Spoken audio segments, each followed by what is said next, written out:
नमस्कार साथियों, मैं हूं अविनाश शर्मा। एक बार फिर से आपका स्वागत करता हूं पॉजिटिव बिल्डर यूट्यूब चैनल में। आज मैं आपको जानकारी दूंगा स्लैब कास्टिंग के बारे में, जिसमें हम आपको कंक्रीट से जुड़ी हुई जानकारी देंगे, वाटर सीमेंट रेशियो के बारे में बताएंगे, वर्केबिलिटी के बारे में बताएंगे, सीमेंट के इनिशियल सेटिंग टाइम और फाइनल सेटिंग टाइम के बारे में जानकारी देंगे, किस तरह से कंक्रीट की ट्रांसपोर्टेशन की जाती है उसके बारे में जानकारी देंगे, और इसी के साथ जो है वो कंक्रीट को किस तरह से प्लेस करना है उसके बारे में जानकारी देंगे। तो आज जितनी भी टेक्निकल टर्म्स के बारे में आपको जानकारी दी जाएगी वो आपके लिए जानना बहुत ही ज़्यादा ज़रूरी है।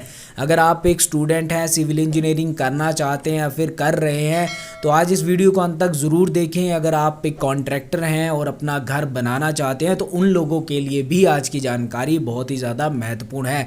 आइए शुरू करते हैं आज की इस महत्वपूर्ण वीडियो को बिना समय गवाए। सबसे पहले बात करेंगे कंक्रीट की और कंक्रीट रेशियो के बारे में। जब भी आप स्लैब कास्टिंग करें आप या फिर कहीं भी कंक्रीट कास्टिंग का काम करें किसी भी कंक्रीट मेंबर में, तो आपको उसकी रेशियो को सही रखना है। आरसीसी स्ट्रक्चर में मैंने आपको पहले भी इसके बारे में जानकारी दी है कि मिनिमम जो ग्रेड है वो आपका आरसीसी स्ट्रक्चर में M20 ग्रेड से नीचे की रेशियो आपकी नहीं होनी चाहिए। इस बात का आपको हमेशा ध्यान देना है, और सभी इंग्रेडिएंट जो हैं वो अच्छी क्वालिटी के होने चाहिए। और जब भी आप जो है वो कंक्रीट मिक्सचर मशीन में इंग्रेडिएंट्स को डालें तो एक सही प्रोपोर्शन में, सही मात्रा में जो है वो आपको इंग्रेडिएंट्स को डालना है। इसी के साथ जो है वो आपको पानी का ध्यान रखना है। देखिए, वाटर सीमेंट रेशियो के बारे में जानकारी दूंगा। देखिए, अगर बहुत ज़्यादा जो है वो आपकी कंक्रीट में पानी है, आपकी कंक्रीट जो है वो आसानी से बह जा रही है या फिर इस तरह की कंक्रीट जो है वो बनी है, उसकी वजह से जो है वो आपके बिल्डिंग की स्ट्रेंथ जो है वो कम हो सकती है। ज़्यादा पानी जो है अगर कंक्रीट में होगा तो आपकी कंक्रीट की स्ट्रेंथ जो है वो कम होती है। लेकिन आपको हमेशा ध्यान देना है कि कंक्रीट में पानी की मात्रा बहुत ज़्यादा कम भी नहीं होनी चाहिए। जो आपकी कंक्रीट है वो ना ही ज़्यादा स्टिफ होनी चाहिए और ना ही ज़्यादा जो है उसमें पानी होना चाहिए।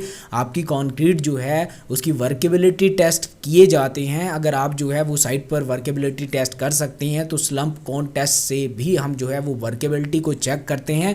तो इस तरह से जो है वो आपकी वर्केबिलिटी के टेस्ट किए जाते हैं। लेकिन अगर आप जो है वो मैन्युअली कोई ऐसा छोटा काम कर रहे हैं जहाँ पर इस तरह के टेस्ट जो है वो करना पॉसिबल नहीं है, तो आप जो है वो ध्यान रहे आपको कि आपकी कंक्रीट में ज़्यादा पानी की मात्रा नहीं होनी चाहिए और ना ही आपकी कंक्रीट ज़्यादा स्टिफ होनी चाहिए।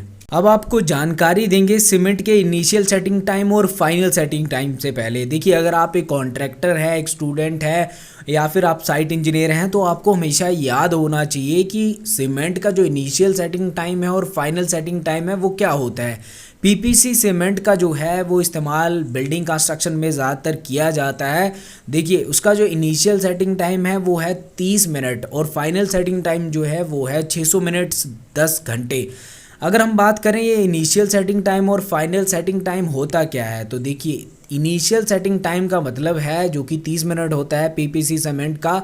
आपका सीमेंट जो है वो 30 मिनट के बाद जो है वो जमना स्टार्ट हो जाता है। तो आपको हमेशा ध्यान रखना है कि आप जब भी स्लैब कास्टिंग या फिर कंक्रीट की कास्टिंग करें तो 30 मिनट से पहले ही आप उस कंक्रीट का इस्तेमाल कर लीजिए जिसमें पानी ऐड हो चुका है। और आपको इस बात का हमेशा ध्यान रखना है, नहीं तो आपकी कंक्रीट जो है वो समय से पहले जम जाएगी और प्लेस करने में उसे बहुत दिक्कत आएगी, उसकी फिनिशिंग करने में बहुत दिक्कत आएगी और आपके घर की स्ट्रेंथ जो है वो कम भी हो सकती है। तो इस बात का आपको ध्यान रखना है। अगर एग्ज़ाम में आपको सीमेंट के इनिशियल सेटिंग टाइम और फाइनल सेटिंग टाइम के बारे में पूछा है तो इनिशियल सेटिंग टाइम जो है वो 30 मिनट होता है पीपीसी सीमेंट का और ओपीसी सीमेंट का, और फाइनल सेटिंग टाइम जो है वो आपका 600 मिनट होता है, 10 घंटे होता है। और अलग अलग तरह के सीमेंट होते हैं, सभी सीमेंट का जो है वो सेम आपका इनिशियल और फाइनल सेटिंग टाइम नहीं होता। इस बात का भी आपको ध्यान देना है। अगर पेपर में आपको जो है वो ऑर्डिनरी पोर्टलैंड सीमेंट या फिर पोज़ोलाना पोर्टलैंड सीमेंट से कोई और जो है वो सीमेंट का इनिशियल सेटिंग टाइम या फाइनल सेटिंग टाइम पूछा है तो वहाँ पर आपको जो है वो जानकारी इंडियन स्टैंडर्ड कोड से लेनी होगी या फिर आप जो है वो गूगल में भी चेक कर सकते हैं। साथियों, अगर हम कंक्रीट की ट्रांसपोर्टेशन के बारे में बात करें तो सबसे पहले आपको हमेशा ध्यान रखना है कि 30 मिनट से पहले कंक्रीट की ट्रांसपोर्टेशन हो जानी चाहिए। जहाँ पर आप कंक्रीट बना रहे हैं और साइड तक आपको कंक्रीट को ले जाना है तो आप जो है वो 30 मिनट के अंदर ही